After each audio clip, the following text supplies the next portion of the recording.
प्रज्ञान YouTube channel में जुड़े हुए सभी सत्संगी जनों एवं प्रबुद्ध श्रोताओं का स्वागत है। सभी का अभिनंदन है और सभी को मेरा प्रेम पूर्वक जय श्री।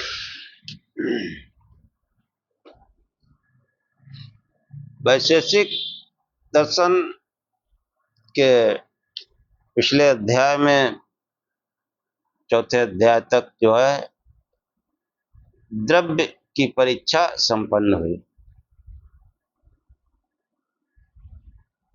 अब जो पांचवा अध्याय है उसमें कर्म की परीक्षा प्रारंभ की जाती है कि पदार्थों के जो है द्रव्य गुण कर्म होते हैं, ऐसा पहले बताया जा चुका है। तो पांचवें अध्याय में जो है कर्म परीक्षा जो है उस पर उसका विवेचन किया गया है। द्रव्य परीक्षा के अनंतर वैसे तो गुण परीक्षा आनी चाहिए, द्रव्य गुण कर्म की बराबर चर्चा होती रही। तो द्रव्य की परीक्षा हो गई। अब कायदे में तो गुण परीक्षा होना चाहिए, पर कर्म जो है वो शरीरोत्पत्ति मूलक है तथा अल्प परीक्षा होने के कारण, मतलब जो गुणों की परीक्षा, गुण बहुत होते हैं तो गुणों की परीक्षा जो है थोड़ा ज्यादा विस्तृत है, और जो कर्म है वो कर्म तो शरीर से ही होते हैं, उनकी एक सीमित परीक्षा है। तो इस कारण जो है सूत्रकार ने जो है द्रव्य गुण कर्म में जो कर्म गुण की उपेक्षा करके पहले कर्म की परीक्षा जो है उस पर चर्चा की और गुणों की परीक्षा बाद में की जाएगी। इसलिए जो है क्योंकि द्रव्य परीक्षा के अनंतर गुण परीक्षा का आरंभ जो है आवश्यक समझते हुए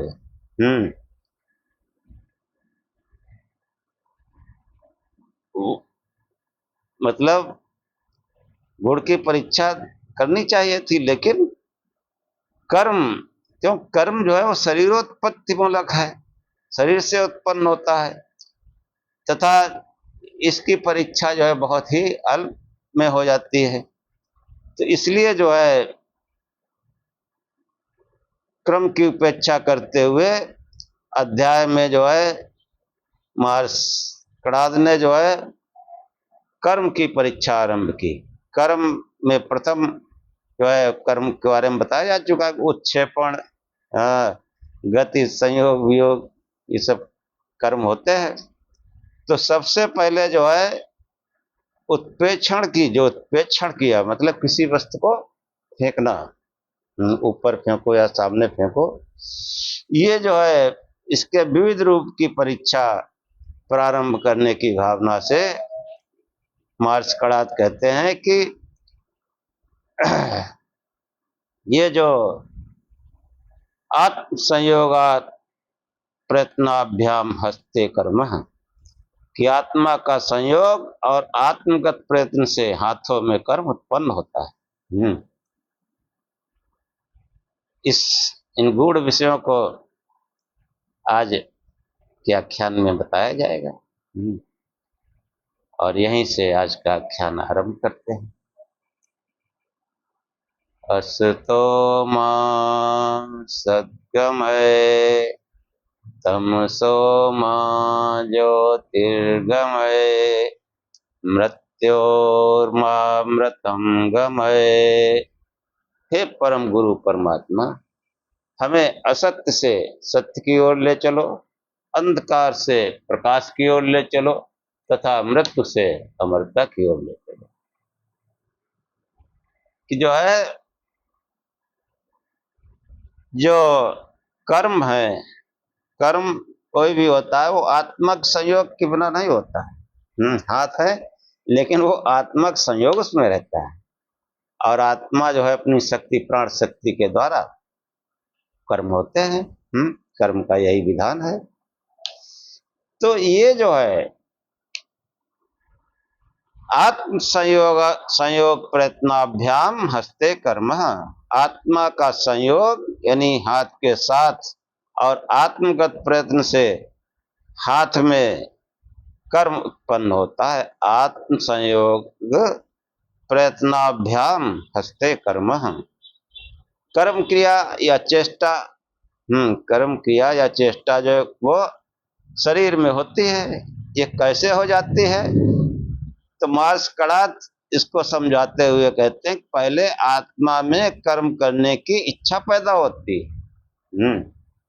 पहले आत्मा में कर्म करने की इच्छा पैदा होती है और क्योंकि इच्छा कर्मानुकूल प्रयत्न को उत्पन्न कर चरितार्थ हो जाती है। अब ये इच्छा पैदा होती है, सूत्रकार ने यहाँ इच्छा का उल्लेख नहीं किया। हाँ, प्रयत्न कर्म की उत्पत्ति में साक्षात कारण होता है, उनका जो है उल्लेख किया गया। प्रयत्न वाले आत्मा का हाथ के साथ संयोग हाथ में कर्म का उत्पादक होता है। यहाँ कर्म का समवायीकरण हाथ है। कर्म कैसे होगा? हाथ के द्वारा। प्रयत्न संवेद, जो कोई वस्तु फेंकी गई या हाथ से जो प्रयत्न किया गया वो संवेद है। आत्मा का हाथ होने के साथ संयोग, आत्मा का हाथ के साथ संयोग कर्म का असमवाय कारण है। प्रयत्न आदि अन्य समस्त साधन निमित्त कारण है। हाथ में क्रिया होने का अर्थ हाथ ऊपर को उठता है या उत्क्षेपण कर्म है। जब व्यक्ति ओखली या हवन सामग्री अथवा मसाला धान आदि डालकर उसे मूसल से कूटना आरंभ करता है तब यह स्थिति सन्मुख होती है। कि ओखली धान वान अब तो खैर नहीं लोग कूटते हैं, पहले कूटते थे, अब भी किसी किसी गांव में कहीं कूटे जाते हैं। तो मूसल जो है उसको ऊपर से नीचे डाला जाता है उसमें। तो ये जो प्रयत्न है, मसाला कूटा जाता है और भी कुछ नहीं है तो हम लोग खल्लड़ में अदरक ही कूट लेते हैं चाय बनाने के लिए, लेकिन क्रिया वही है, वो थोड़ा मूसल बड़ा होता है। तो ये जो है ये स्थिति जो है जो सम्मुख आती है कि आत्म संयोग प्रयत्नाभ्याम हस्ते कर्म, और उसी को लक्ष्य कर सूत्रकार कहता है कि तथा हस्त संयोगाच मुसले कर्म, कि वैसे तथा माने वैसे हस्त संयोग हाथ के संयोग से अथवा प्रयत्नवदात संयुक्तम हाथ के संयोग से मूसल के साथ और भी मूसल में उत्क्षेपण कर्म हो जाता है। मूसल है या कोई डंडा उठा के पटको कोई चीज हो तो वो जो है उत्क्षेपण कर्म होता है। प्रयत्न युक्त आत्मा के संयोग से हाथ में उत्क्षेपण कर्म हुआ, ऐसे हाथ का मूसल के साथ संयोग है, तब हाथ के साथ मूसल में उत्प्रेक्षण क्रिया हुई। हाथ जैसे ऊपर उठा उसमें पकड़ा हुआ मूसल भी उठता गया। मूसल में हुई क्रिया को मूसल क्रिया का समवायीकरण है। वैसे हाथ के साथ मूसल का संयोग क्रिया असमवाय कारण है। प्रयत्न आदि अन्य साधन निमित्त कारण है। प्रयत्न हाथ के द्वारा मूसल उठाया जाता है। इस एक वाक्य में संपूर्ण अर्थ आ जाता है। हाथ के अनुसार मूसल जितना ऊपर उठाया जा सकता है उतना उठाकर प्रयत्न पूर्वक हाथ से मूसल का में अवक्षेपण कर्म द्वारा ओखली में तीव्र अभिघात किया जाता है। तब कभी हाथ का संयोग रहने पर भी बिना प्रयत्न के मूसल में उत्क्षेपण कर्म हो जाता है। तब कभी हाथ का संयोग रहने पर भी बिना प्रयत्न के मूसल में उत्क्षेपण कर्म हो जाता है। प्रैक्टिस करते हो फिर वो चलता रहता है, फिर बार बार थोड़ा सोचना पड़ता है, फिर कुछ और सोचना लगता है, मनुष्य तब भी मूसल चलता रहता है, प्रैक्टिस में आ जाता है। ऐसे शरीर में बहुत सी क्रियाएं हैं जो पहले आदमी करता है फिर वो प्रैक्टिस में आ जाती है। हाँ, जैसे बच्चा है वो जैसे किसी ने काटा तो खुजली करने लगता है। अब फिर वो सोचता थोड़ा ही है, वो जहां कुछ हुआ अपने आप हाथ पहुंच जाता है। मक्खी बैठी हाथ पहुंच जाता है, उसमें आत्मा का कोई प्रयत्न उसको करना नहीं पड़ता। तो वही बात यहाँ समझाने का प्रयत्न किया गया कि फिर जो है वो संयोग न रहने पर भी बिना प्रयत्न के भी मूसल में उत्क्षेपण कर्म हो जाता है। और कभी ये भी है कि जिसे जोर से कूटो तो अपने आप ऊपर उठ सकता है। जैसे बॉल, बॉल है, बॉल पटको जमीन पर अपने आप चल जाती है। कोई विशेष प्रयत्न नहीं करना पड़ता है। तो ये जो है, ये सूत्रकार ने इस बात को समझाते हुए बताया कि अविघातजे मूसलादो कर्मणि व्यतिरेकात् कारणम हस्त संयोगा। अभिघात से उत्पन्न मूसल आदि में हुए कर्म को अभाव से, यानी अभाव से, प्रयत्न के अभाव से कारण नहीं होता हाथ का संयोग। हाँ, अब जैसे अवक्षेपण कार्य युक्त मूसल का ओखली में तीव्र गति से अभिघात होता है, उस समय उस अभिघात यानी तीव्र धक्के से मूसल में उत्क्षेपण कर्म हो जाता है। कि जैसे किसी चीज पटका तो उसमें कुछ न कुछ वो होता है संकोच, और संकोच होता है तो फिर वो छलन भी होता है। जैसे स्प्रिंग है तो स्प्रिंग दबाओ तो फिर स्प्रिंग ऊपर फेंक भी देती है। ऐसे ही वो स्प्रिंग वाला जो है गुण लगभग सभी पदार्थों में कम ज्यादा होता है, होता जरूर है। तो वो जो चीज उसमें मतलब जो प्रहार किया जाता है उससे जो है उस अभिघात से, उस तीव्र अभिघात से मूसल में उत्क्षेपण कर्म हो जाता है। हाँ, उससे जो है मूसल फिर ऊपर उठ जाता है। कम उठ जाए, ज्यादा उठ जाए, उठ जाता है, उतना फिर प्रयास नहीं करना पड़ता है। इस केवल इसलिए कि वह इधर उधर न गिर जाए अथवा तिरछा न हो जाए, परंतु प्रयत्न के भाव में वो हस्त मूसल संयोग मूसल के उत्क्षेपण कर्म का कारण नहीं होती। वह उत्क्षेपण अव्यात जन्य है।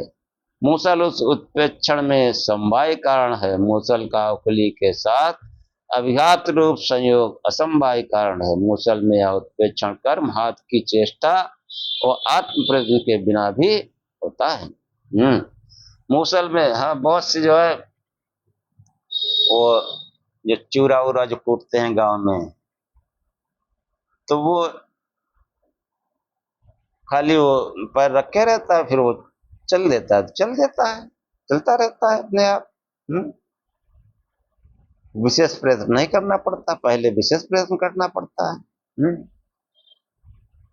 प्राचीन काल में जैसे ढेकुली होती थी तो उसको जो है ऊपर से नीचे लाना पड़ता था, और पानी भर गया उसके लिए थोड़ा नीचे उसको डुबाना पड़ता था, लेकिन फिर वो ढेकुली अपने आप ऊपर उठने लगती थी, उसमें कोई विशेष प्रयत्न नहीं करना पड़ता था। इसी बात को यहाँ समझाने का प्रयत्न किया गया है कि मूसल में अभिजातज उत्प्रेक्षण कर्म होने पर उसके संयुक्त हाथ से भी उत्क्षेपण कर्म होता है, उसमें आत्म संयोग कारण नहीं है। उसमें जो है इस कर्म में आत्म संयोग का ये जो चीजें बताई जा रही हैं इसका बहुत ही गहराई से धर्म के स्वरूप में प्रयोग है। ये कोई केवल एक बौद्धिक कसरत नहीं है, ये जो है हमको धर्म के अभ्युदय मतलब धर्म के वास्तविक स्वरूप को बताता था, जैसे कैसे हमारा अभ्युदय हो और कैसे निःश्रेयस की प्राप्ति हो। इन्हीं सब सिद्धांतों से जो है प्राचीन भारत में जब मशीनरी युग नहीं था तो व्यक्ति अपने काम को आसान बना लेता था। कि मचान पे बैठे बैठे वो एक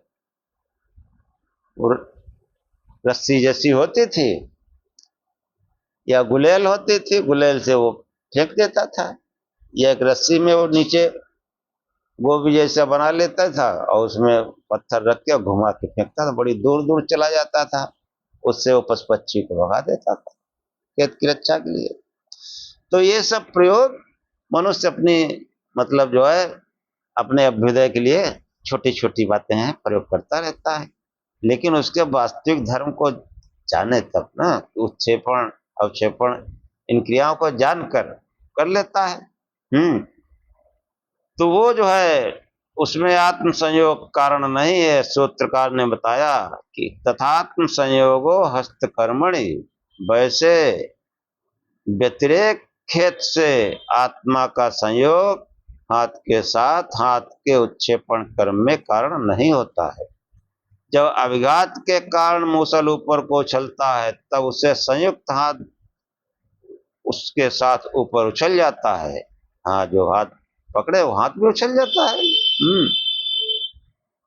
उस समय हाथ के साथ आत्मा का संयोग होने पर भी उस उछाल के लिए प्रयत्न न होने के कारण वह संयोग उस उत्क्षेपण कर्म में कारण नहीं होता, तथा पद गत सूत्र में व्यतिरेकात अकारणम पदों से अध्यय करता है। उन पदों का इस सूत्र में उपयोग करना चाहिए। हाँ, बिना प्रयत्न के हाथ से कर्म कैसे हो जाता है?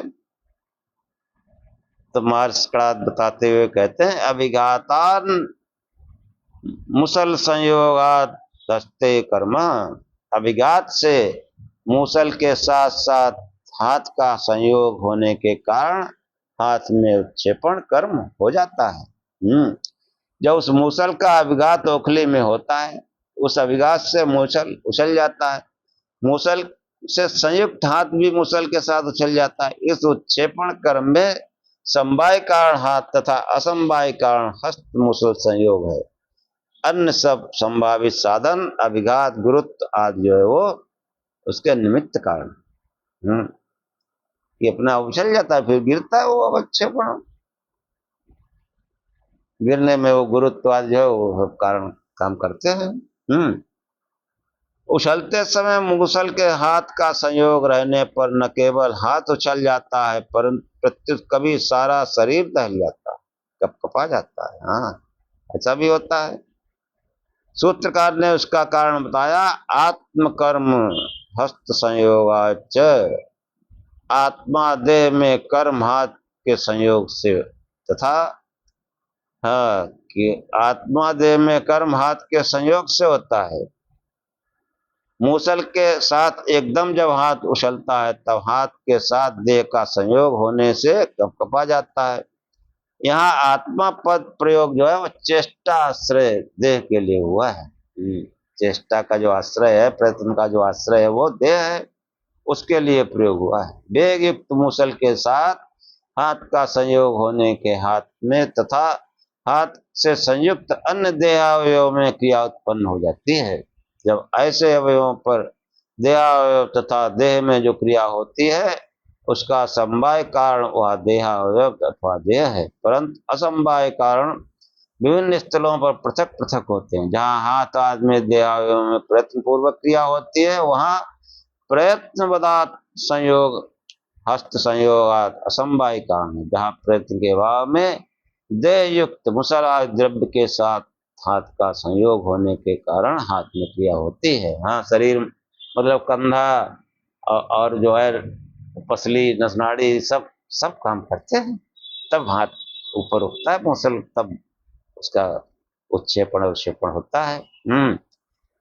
तो ये जो है वहां वेग व द्रव्य मूसल आदि हस्त संयोग असमवाय कारण रहता, अन्य सब साधन वेग गुरुत्व आदि निमित्त कारण। जब प्रयत्न पदार्थ में संयुक्त हाथ का संयोग मूसल आदि में नहीं रहता तब उच्चिप्त मूसल आदि में गुरुत्व के कारण पतन अथवा अवक्षेपण क्रिया उत्पन्न हो जाती है। हाँ, सूत्रकार बताते हैं कि संयोगाभावे गुरुत्वापतनम। देखो ये पृथ्वी गुरुत्वाकर्षण हजारों साल पहले हमारे ऋषियों ने जाना था, गुरुत्व शब्द का प्रयोग किया।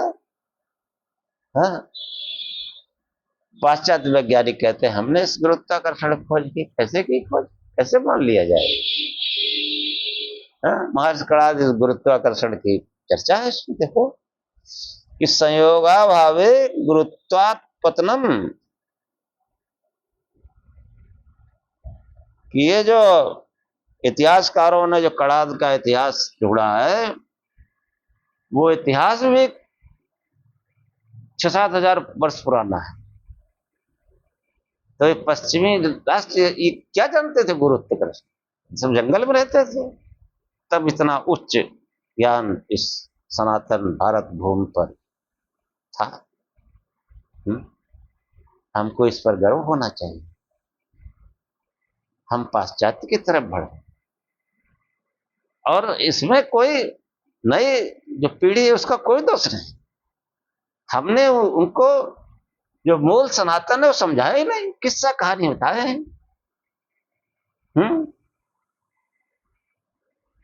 अजीबो गरीब किस्सा कहानी, कहीं सूरज निकलवा दिया, कहीं पृथ्वी गाय बन के खड़ी हो गई,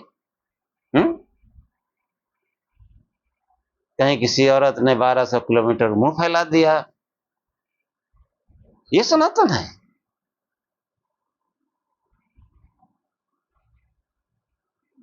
और ये मैं किसी को नहीं कहता हूं, ये जो विद्वान हैं उनको मैं कहता हूं। इन विद्वानों ने ही सनातन का नुकसान किया है। हाँ, सनातन को अगर बढ़ाया है तो वो भी विद्वानों ने बढ़ाया है, और वो आत्मज्ञानी ऋषियों ने बढ़ाया है। और ये पढ़े लिखे अधकचड़े लोग हैं, और अपनी विद्वता फिर इतना जो है घमंड है, किससे कहानी कह करके अपनी बात पटता। हाँ, लालची पाखंडी सनातन को कहां ले गए। इसलिए जो विद्वान है उनका, जो पढ़े लिखे लोग हैं उनका कर्तव्य बनता है कि उन किस्से कहानी में मत जाए। जो वेदांत है, जो वास्तविक सनातन है, जो बौद्धिक है, जो वैज्ञानिक है, उधर जाएं, और फिर हमको अपने इस सनातन पर गर्व होगा। देखो ये गुरुत्व का प्रयोग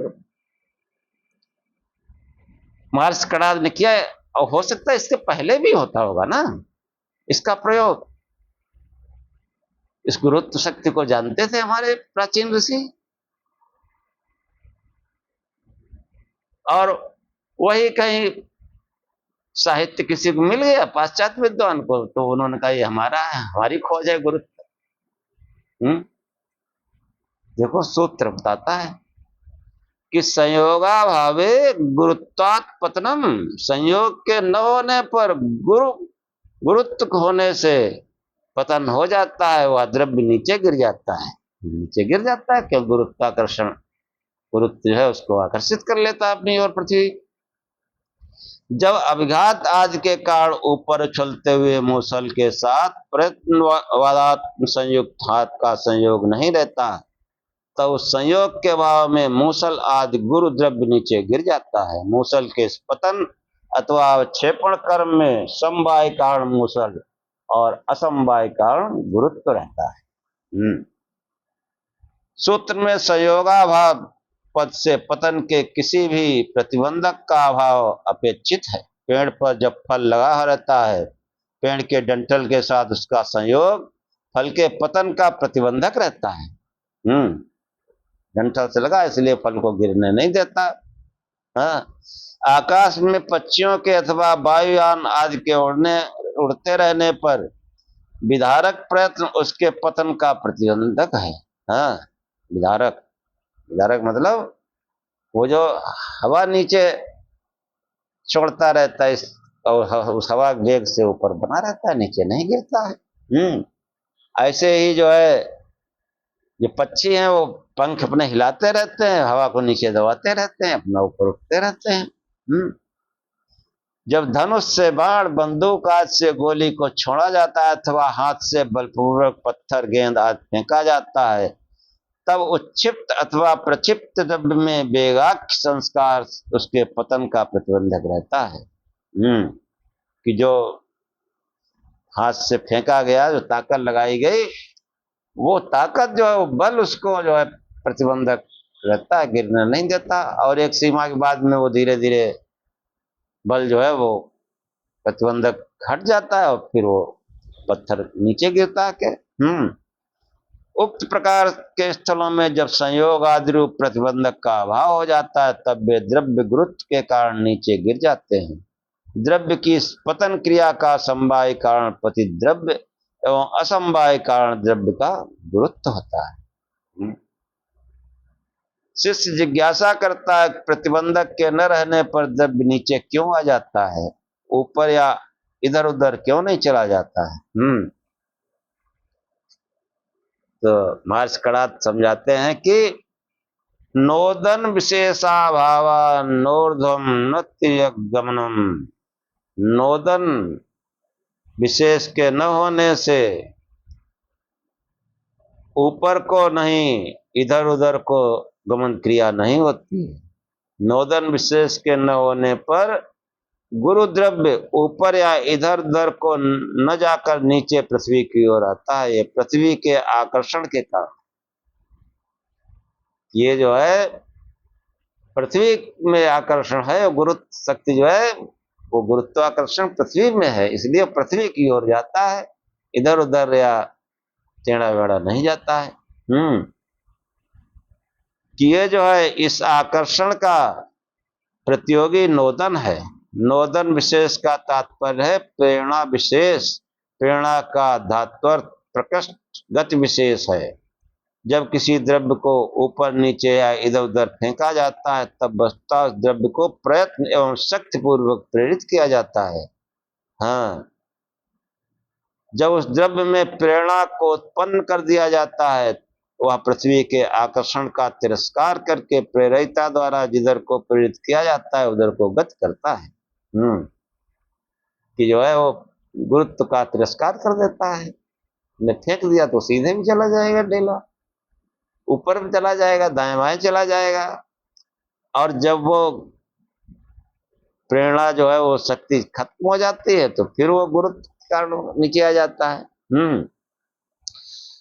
जहां ये नोदन प्रेरणा विशेष नहीं है वहां ऊपर या इधर उधर जाने का प्रश्न नहीं उठता है।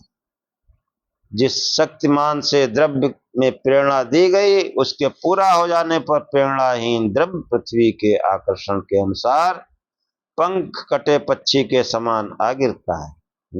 पंख जो है वो उसको इधर उधर या ऊपर बनाए रखता है पक्षी को, और पंख कट गया अब वो न इधर न उधर न दाएं न बाएं, अब वो नीचे बस गिरेगा के। ऐसे ही जो अन्य जो क्रियाएं हैं इधर उधर दाएं बाएं, तो वो जिस बल संयोग से उसको किया जाता है उस बल के न रहने पर वो कटे हुए पक्षी की भांति वो भी गुरुत्वाकर्षण के कारण पृथ्वी पर जो है आ गिरता है। इस रूप में नोदन विशेष आकर्षण का प्रतियोगी और पतन का प्रतिबंधक समझना चाहिए। नोदन मतलब वो कोई प्रयत्न विशेष से इधर उधर या ऊपर वस्तु फेंकी जाती है, बढ़ी जाती है, और वो जो है आकर्षण जो गुरुत्वाकर्षण है उसका वो प्रतियोगी और पतन का प्रतिबंधक होता है। तो कितने बढ़िया ढंग से बात बताइए।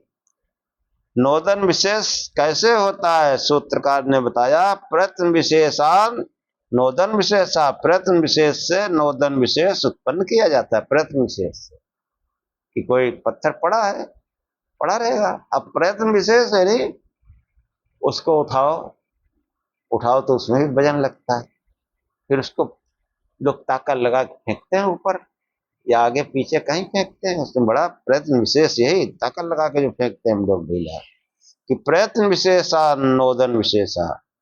प्रयत्न पूर्वक उग्र शक्तिमान से उत्क्षेप द्रव्य में जो तीव्र गति रूप क्रिया विशेष उत्पन्न किया जाता है उसी का नाम नोदन विशेष है। इसका फल सूत्रकार ने बताया कि नोदन विशेषाद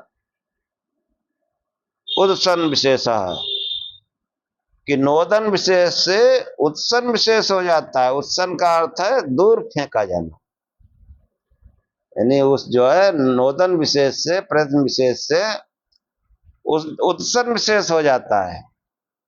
हाँ, जितना प्रयत्न होगा उतनी दूर वस्तु चली जाएगी।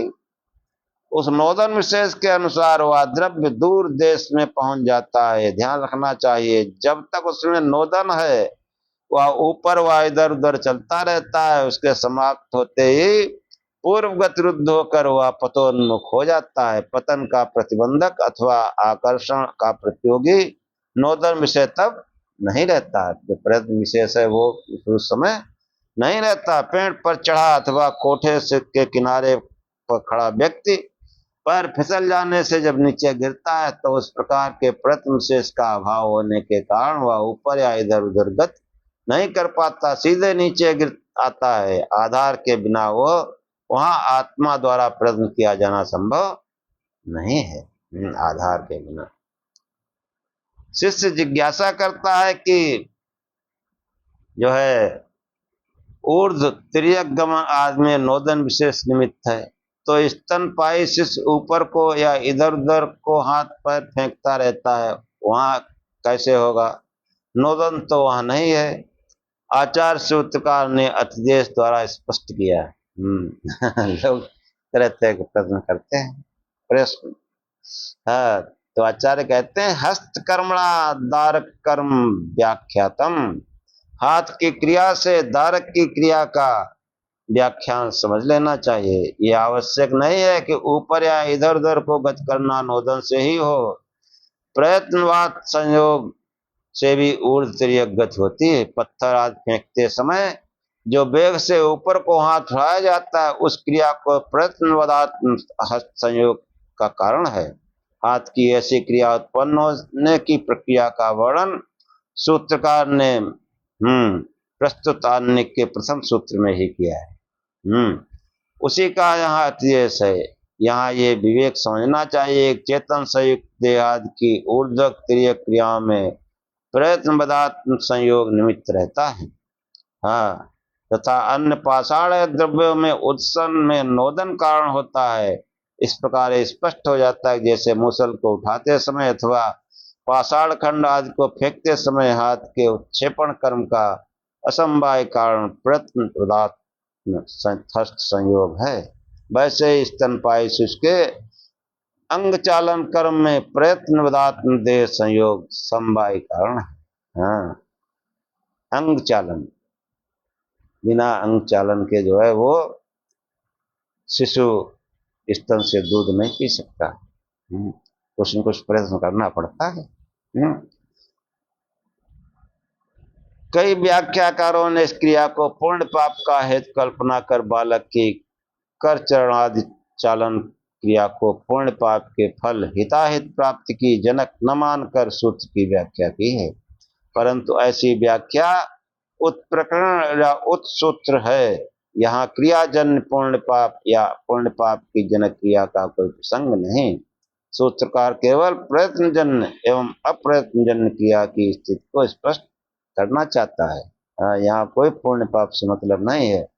इसके अतिरिक्त आवश्यक नहीं केवल शिष्य द्वारा की गई क्रिया पूर्ण या पूर्ण का हेतु नहीं होती। प्रत्युत बड़ी आयु वाले व्यक्तियों की अनेक क्रिया ऐसी होती हैं कि जो पूर्ण या पूर्ण की जनक नहीं। फिर सूत्रकार में दारक का निर्देश क्यों करता है कि हस्तकर्मणा दारक कर्म व्याख्यातम। हाँ, तो कई व्याख्याकारों ने शिष्य के कर चरण आदि अंग चालन कर्म को आभ्यंतर वेग युक्त वायु के संयोग से होना माना है।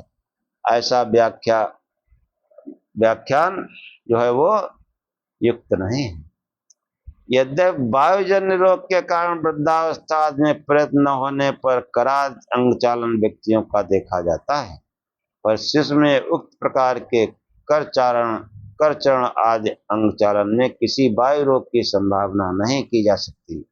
यह आवश्यक इच्छा प्रयत्न आदि निमित्तों से होता है। ये सब जो है कैसे होता है? इच्छा प्रयत्न आदि निमित्तों से होता है। इच्छा और प्रयत्न, इच्छा तो आत्मा में होगी, फिर उसके लिए प्रयत्न होता है कर्म। तो कर्म की परीक्षा यहाँ हो रही। कर्म जो है कैसे होते हैं, उसका क्या लक्षण है, उसकी परीक्षा हो रही है। कतिपय अवस्थाओं में देह आदि क्रिया प्रयत्न के बिना होती देखी जाती है। सूत्रकार ने आगे स्वयं उसका उल्लेख किया। वह निरोग शिशु देह में अंग चालन क्रिया प्रयत्न पूर्वक होती, वायु आदि से नहीं, चाहे वह क्रीड़ा रूप हो अथवा अन्य किसी प्रकार की। जो क्रिया प्रयत्न पूर्वक नहीं होती उसका एक उदाहरण सूत्रकार ने इस प्रकार दिया। तथा दग्धस्य विस्फोटने, वैसे जले हुए का फफोला पड़ जाने से, कि जल के फफोला पड़ जाता है, तो एक वो क्रिया जो है प्रयत्न पूर्वक नहीं होती है, फिर फफोला पड़ जाता है। अग्नि से जलकर फफोला पड़ते हुए उस देहांग में जो क्रिया होती है उसमें प्रयत्न पदार्थ संयोग असमवाय कारण नहीं होता। वह क्रिया प्रयत्न पूर्वक नहीं है, उसके समवाय कारण वह देहांग है जहाँ फफोला पड़ा है, उस अंग के साथ अग्नि संयोग असमवाय कारण है, प्रयत्न होना आदि का कोई कारण नहीं है। सूत्रकार ने अन्य स्थल ऐसे ही उदाहरण का बताया।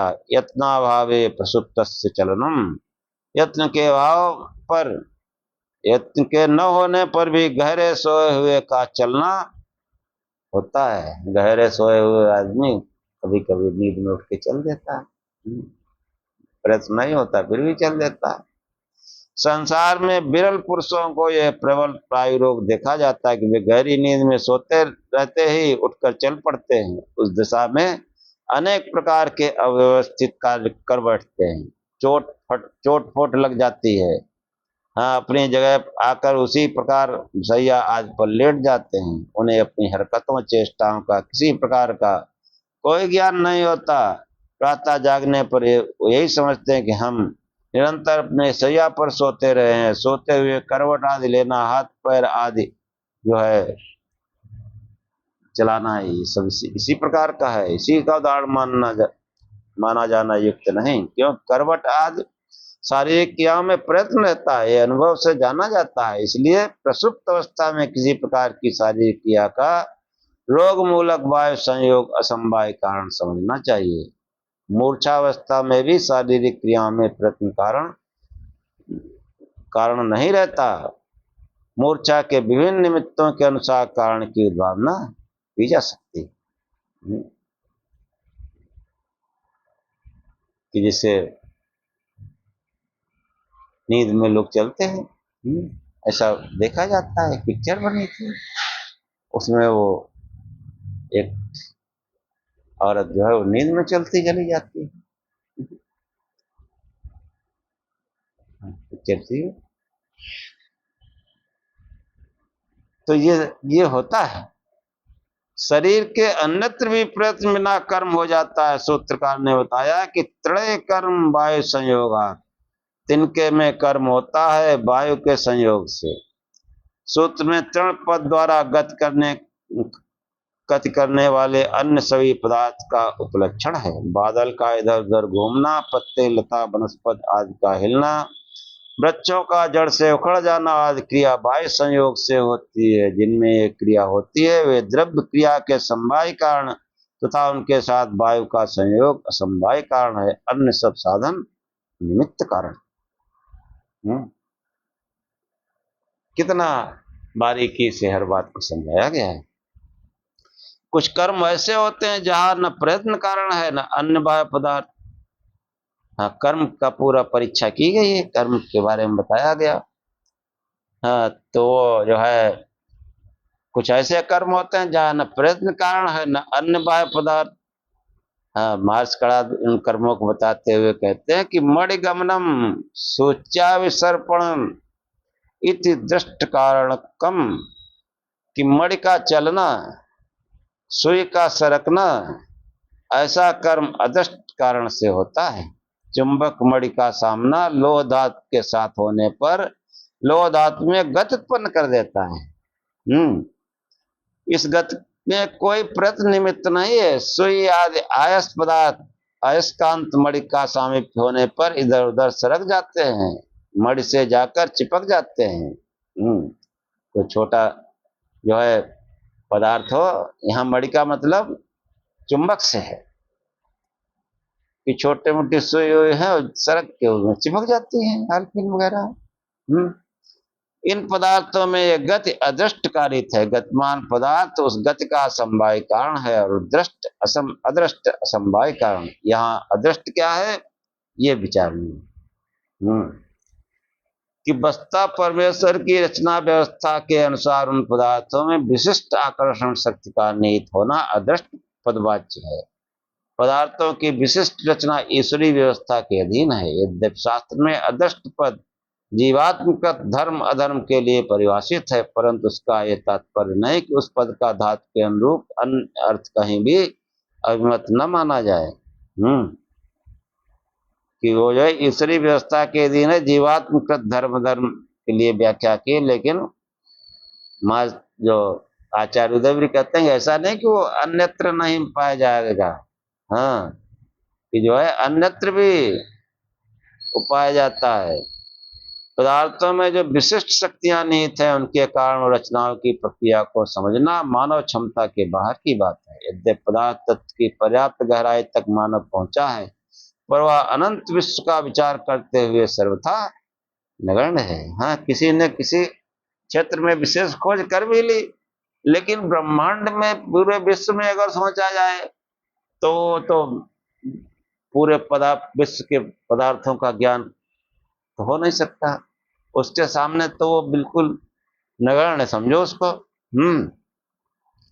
इसलिए अदृष्ट पद से उस स्थिति का अविलापन उपयुक्त है।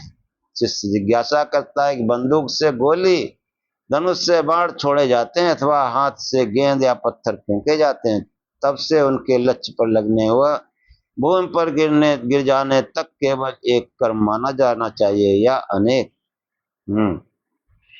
तो जैसे गोली चली, धनुष से बाण छोड़ा गया, हाथ से गेंद फेंकी गई और वो लक्ष्य पर लगी और फिर भूमि पर गिर गई। हाँ, चाहे गोली हो चाहे धनुष हो और चाहे हाथ से कोई पत्थर उत्थर फेंका गया हो, यही होता है। तो वो जो है तब गिर जाने तक केवल एक कर्म मानना चाहिए या अनेक।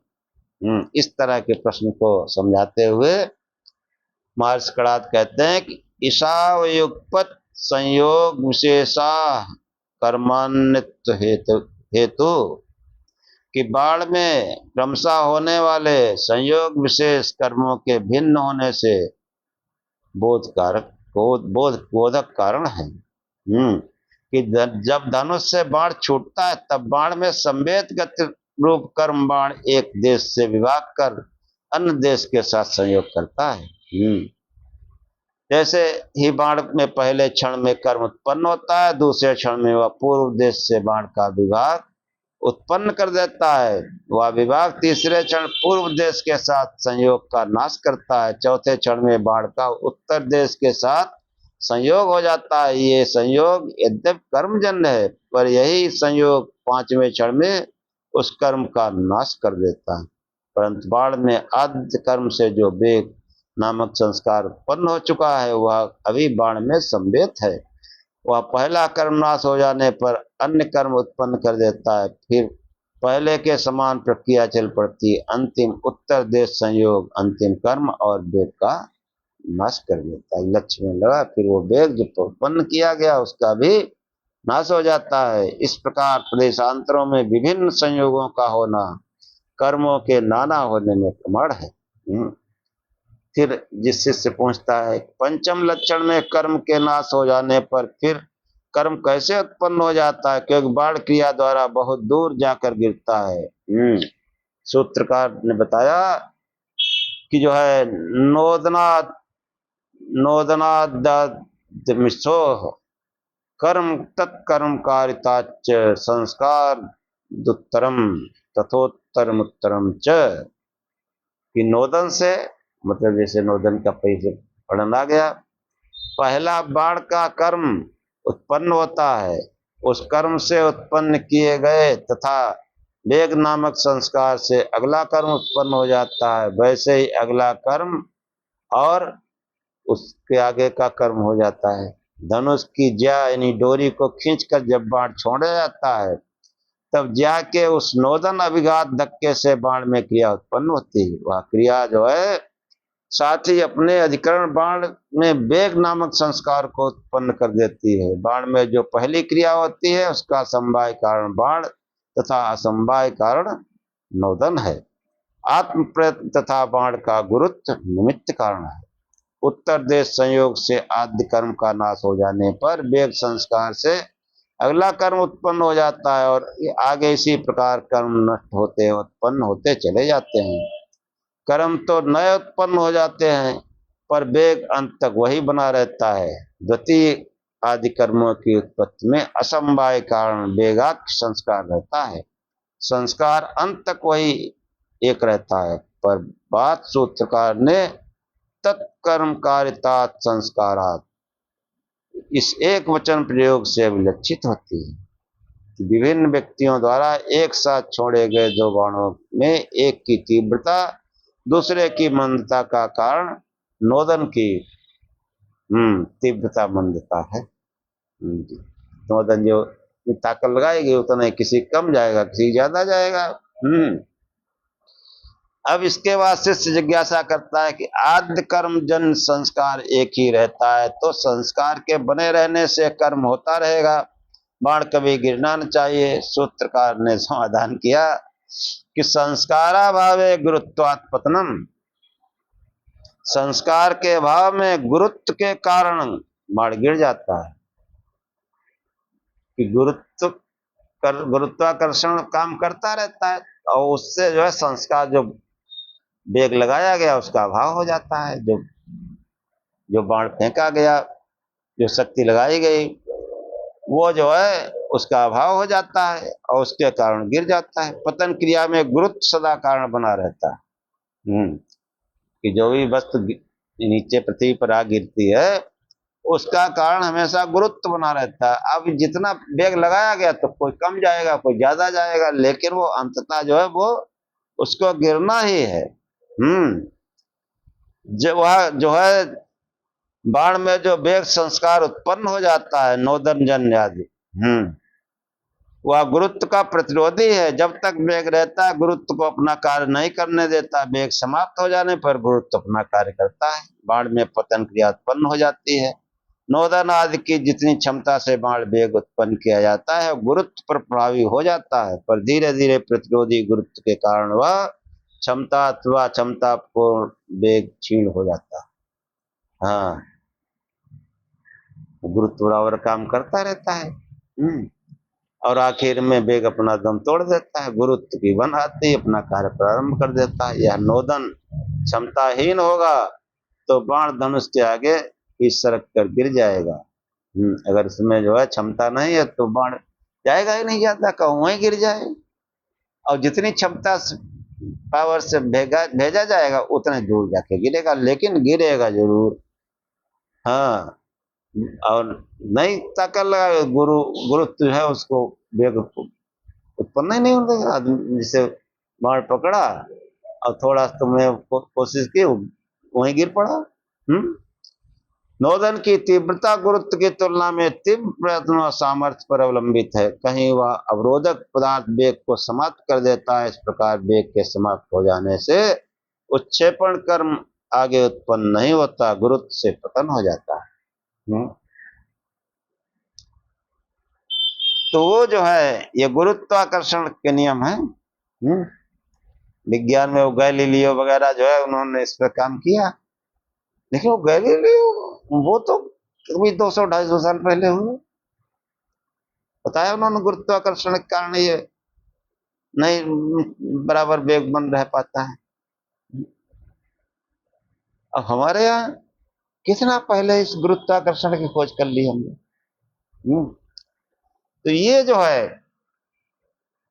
ये जो इसका प्रयोजन बताने का है वो इतना ही है कि ये सब चीजें जो है वो हमारे सांसारिक जीवन में काम आती है और इनसे हमारा अभ्युदय होता है। और ये हमको ये भी ज्ञान कराते हैं कि ये जो है ये चेतन है या अचेतन है, ये जगत है या ब्रह्म है, इसका भी वो ज्ञान बराबर कराते रहते हैं। और ये भी ज्ञान कराते रहते हैं कि वो ब्रह्म तत्व जो आत्मा है उसी से ये सब क्रिया होती है। ये संवेग, ये फेंकना, ये कर्म उसी से होता है। हाथ का तो एक संयोग मात्र है, आंख कान इनका सबका संयोग मात्र है, और इसके संयोग से वो आत्मा जो पावर लगाती है उतना ही जाता है। और जब कोई उलट उस आत्मा की ओर जो है वेग लगाना शुरू कर दे तब क्या होगा? तो पावर बढ़ती जाएगी, असीम पावर, ज्ञान बढ़ता जाएगा। ये प्रज्ञान जो है इसी को कहते हैं कि जब ये इंद्रियां अंदर ज्ञान करने लगती हैं, आत्मा की ओर गमन करती हैं, तब जो है प्रज्ञान की अवस्था आ जाती है, उत्कृष्ट ज्ञान होता है। तो इस उत्कृष्ट ज्ञान से कैवल्य की प्राप्ति होती है, और इन पदार्थों के ज्ञान से अभ्युदय होता है। इसलिए जो है संसार में अभ्युदय के लिए पदार्थों का ज्ञान हो, और मुख्य जो संदेश है कि वो वस्तुओं के धर्म को जो जैसा है वैसा समझा जाए। जो जगत है, जो सांसारिक पदार्थ है, उनको सांसारिक पदार्थ समझा जाए। जो चेतन तत्व है, जो ईश्वर है, उसको ईश्वर समझा जाए। किसी प्राणधारी को, किसी जन्म मृत्यु वाले को ईश्वर न समझा जाए। ऐसे धर्म का जो है उल्लेख मार्शकड़ा ने किया है। बहुत विशद व्याख्या है। ये तो अभ्युदय निःश्रेयस सिद्धि सधर्म, पदार्थों के धर्म जानने से हमारा अभ्युदय होता है, और जो आत्मा पदार्थ जो है उसके जानने से मोक्ष होता है, अब निःश्रेयस होता है। इसलिए जो है खूब संसार में भी काम बुद्धि लगा के करो, और भजन ध्यान भी खूब कायदे से करो, खूब शिव शिव जपो, प्रकाश स्वरूप से ध्यान करो, तो जो है निःश्रेयस की भी सिद्धि होगी। और इसी के साथ आज का आख्यान समाप्त करते हैं। ओम सहनाववतु सहनौ भुनक्तु सह वीर्यं करवावहै तेजस्विनावधीतमस्तु मा विद्विषावहै। ओम शांति शांति शांति। हे परमात्मा, हम दोनों श्रोता और वक्ता की साथ साथ रक्षा करें, साथ साथ पालना करें। हम दोनों साथ साथ बल को बढ़ावें, पराक्रम करें। हमारा पढ़ा पढ़ाया एक साथ संसार में फैले तेजस्ता को प्राप्त करें। हम आपस में द्वेष न करें। हे परमात्मा, हम दोनों को दैहिक दैविक भौतिक त्रिविध दुखों से अत्यंत निवृत्ति हो, तीनों प्रकार की शांति प्राप्त हो, आध्यात्मिक आदि भौतिक आदि दैविक सभी प्रकार की शांति प्राप्त हो। ओम शांति शांति शांति। जय श्री